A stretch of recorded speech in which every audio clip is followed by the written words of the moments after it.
AudioJungle. E me diz uma coisa, esse tempo todo que você esteve com o Chico, né?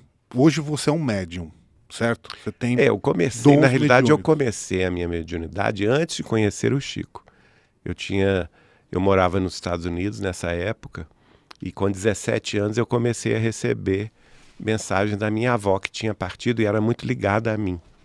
Ela escreveu por meu intermédio mensagens escritas. Mas como que foi o desenvolvimento da sua mediunidade depois que você começou a conviver com o Chico? Assim, quais níveis de desenvolvimento do seu dom mediúnico chegou através dessa relação próxima? Bom, como eu comecei antes e me tornei espírita antes de conhecer o Chico, eu já ingressei na União Espírita Mineira, na Mocidade Espírita Precursor, e lá eles tinham muito a questão do estudo. Então eu já estudava mediunidade, não é? Eu não fui uma pessoa totalmente neófita quando eu conheci o Chico. Eu já conhecia o modus operandi da mediunidade. Com o Chico, ele me encaminhou na questão da psicografia, né? Ele meio que me deu a mão. Inicialmente ele me orientou a psicografar nos cultos do Evangelho no lar, na minha casa, que a gente fazia semanalmente, não mais do que 20 minutos. Depois disso, eu levava as mensagens para ele, ele criticava, ele falava assim, olha, isso aqui não está bom, por isso, por aquilo, tem que afinar mais a sua sintonia. Ah, que interessante. Né? Eu me lembro que eu recebi uma poesia de um ex-presidente da União Espírita Mineira que tinha sido senador e era um literato.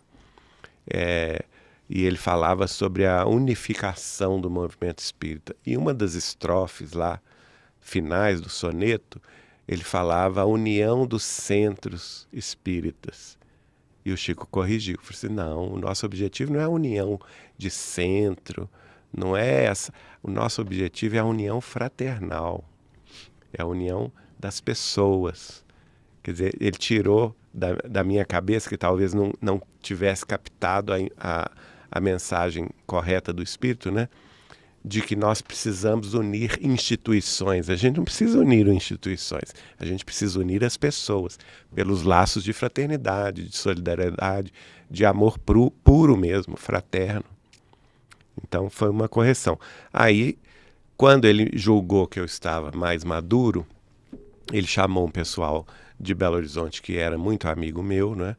Essa dona Neném Eluoto, que presidia a União Espírita Mineira, o Martins Peralva, que era diretor secretário da União, um casal que o Edson Toledo era contraparente dele, com a esposa dele, Dona Cotinha Toledo,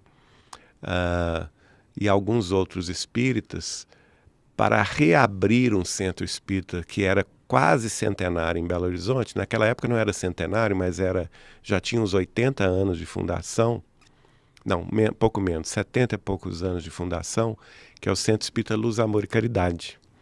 E aí ele me me deu orientação mesmo, né? Agora vocês, junto com eles, têm que reabrir o centro e vocês vão fazer uma reunião pública de psicografia, porque a psicografia ela tem que dar o seu testemunho público.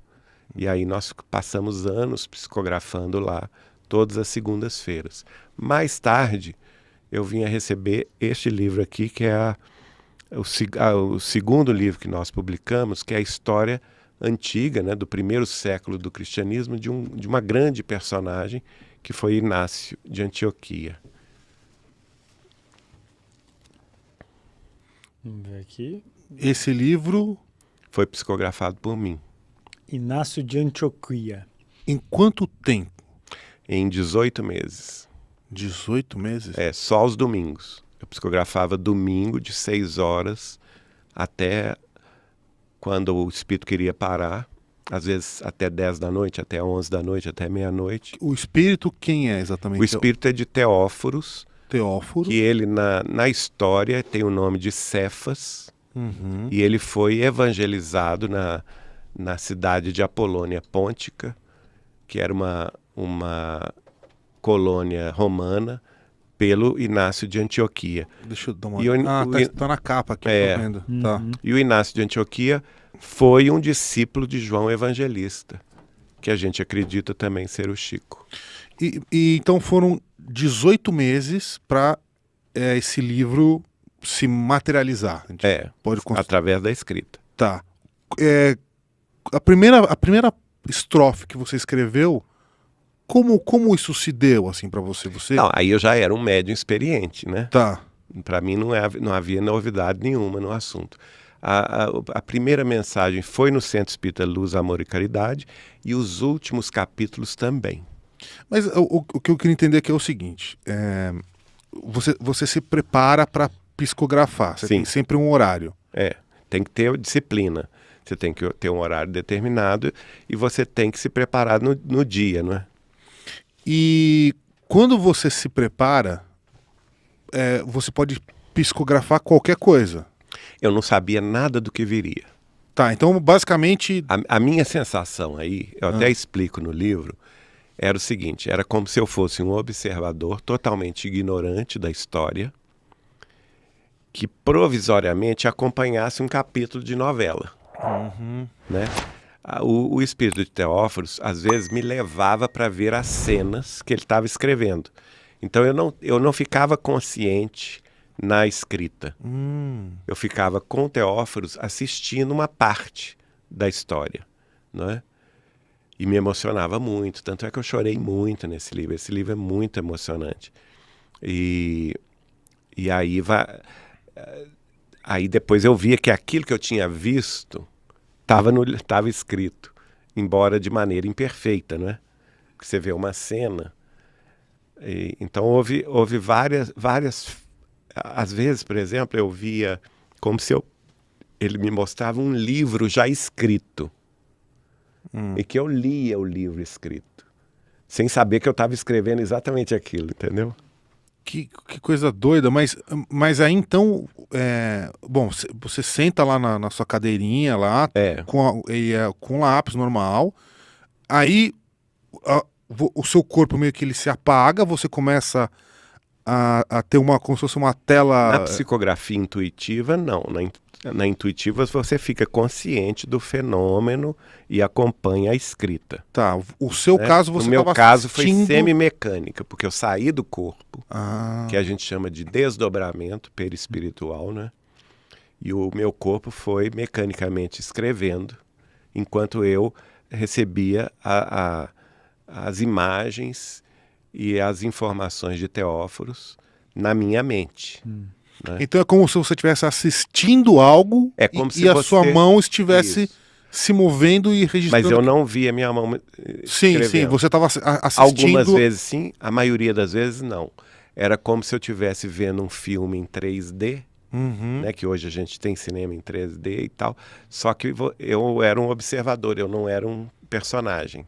Estava vindo de fora, em terceira pessoa. Estava de fora, observando todas as cenas. Foi aí, recebendo este livro, que eu tive depois a certeza de que o Chico Xavier é João Evangelista, discípulo de Jesus. Por quê? Todas as vezes que João Evangelista, aliás, é o personagem principal, não é o Inácio. Esse livro praticamente é a história de João Evangelista. E o Inácio é uma criança que ele acolhe muito cedo. João Evangelista acolhe o Inácio. E o que eu não entendia, porque toda vez que eu via as cenas de João Evangelista, eu via Chico Xavier. E eu não entendia e perguntava ao Teófilo, mas eu estou vendo Chico Xavier, não estou vendo João Evangelista. E ele não me respondia. Ele não me explicava. Olha como é que a mente da gente é tapada. Porque eu via a cena, eu experimentava as emoções, mas eu não entendia que era o Chico. A mesma pessoa. E nessa época eu trabalhava numa fraternidade espírita em Belo Horizonte, chamada Fraternidade Espírita Cristã Francisco de Assis, cujo médium, que até hoje dirige lá as atividades, é o Ivanir Severino da Silva, que tem uma tarefa de cura de 15 em 15 dias, cura física mesmo, né? Ele tem essa mediunidade de cura. 15 em 15 dias, sábado, na época começava às 14 horas e até à meia-noite. E eu trabalhava de frente a ele.